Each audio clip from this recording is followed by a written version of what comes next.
Hello, good evening. 10 people have been arrested by police during separate demonstrations in Birmingham by the English Defence League and Unite Against Fascism.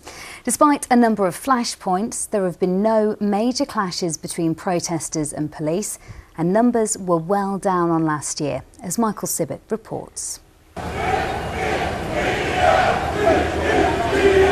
They came by the busload, some 2 hours before the official demonstration was due to start. Bar Risa on Broad Street had been told to house the EDL protesters in the morning, but at 1 o'clock they spilled onto Broad Street, less than a minute into their short journey to Centenary Square, and a flashpoint. During last year's demonstrations, more than 1,000 police officers faced bricks, bottles and scuffles. Today, officers came from around the country. Many were visible, others were waiting around corners or under bridges to provide backup. At the square, some anti-EDL protesters tried to gain access to the EDL rally and were led away by police. All of the media do not publicise the problems that's going on. You cannot ignore what's happening here. The EDL are a pressure group, and this is exactly what we're doing here. We're putting pressure on now. People are hearing what what people want to hear about. They're hearing what the problems are, the issues, and it's going to have to be faced. On the other side of the Paradise Forum, a rally by Unite Against Fascism. Their numbers diminished by the early afternoon rain, but still determined to have their message heard. Birmingham's a great multicultural and diverse city, and that we don't want the hatred and lies that the EDL have come to sow here today. So it's We Are Birmingham, unity in the community. Everybody comes together. The community should stay strong and say, we don't want the EDL coming back to our city again.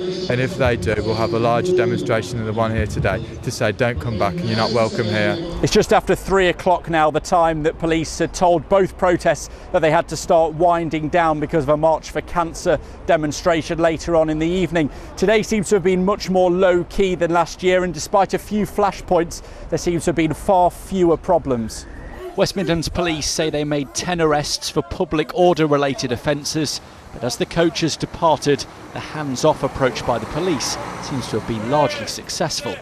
Michael Sibbett, ITV News, Birmingham. A protest has been held in Sutton Coldfield against plans to build thousands of new homes on Greenbelt land.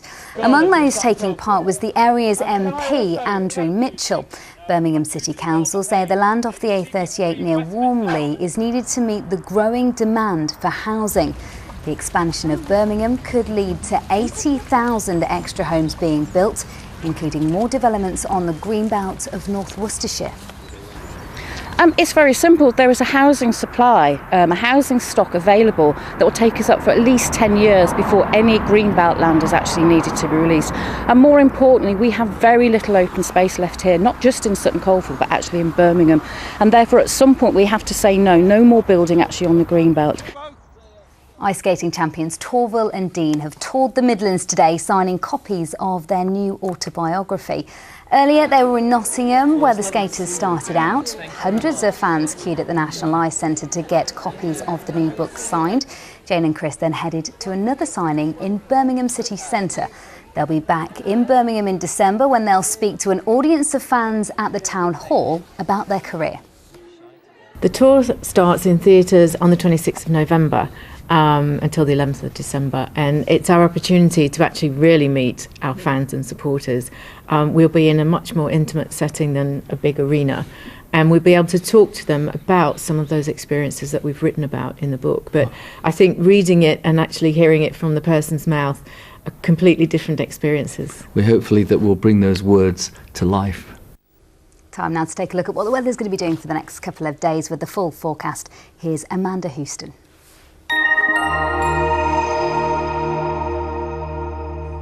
Hello and a very good evening to you. So the unsettled theme continues over the next few days. We've got some mist and fog reforming as we head overnight tonight, and that will slowly lift to allow a bit of sunshine on Sunday before more outbreaks of rain come our way. Now for the rest of tonight, there's still a chance of the odd shower here and there, but for most of us it will be dry. We've got long clear spells, so quite chilly. You may even see a touch of grass frost, and then overnight with these light winds and a lot of moisture out there, it's going to allow some mist and fog to form. The Met Office have actually issued a yellow weather warning as it could cause poor visibility out on the roads and pavements, taking many of us into a murky start to the day tomorrow. So mist and fog still plaguing many parts of the region throughout Sunday. It could be slow to clear. However, we'll get to see a bit of brightness, especially into southern areas, and that's for top temperature of around 12 to 14 degrees. Make the most of those. It will gradually cloud over, and that's ahead of some more rain coming our way. And it's all down to this. It's an area of low pressure. It's going to push up from the south, bringing with it some fairly blustery conditions and also some outbreaks of rain. Some of that will be heavy in places too, and it will take us into an unsettled start to the new week. So as we move into Monday, it's looking fairly wet for many of us. Blustery winds and a top temperature there of 13 degrees. A mixture of sunny spells and scattered showers and dews, and hopefully, if things go to plan, it should be a bit brighter and drier by the time we get to Wednesday.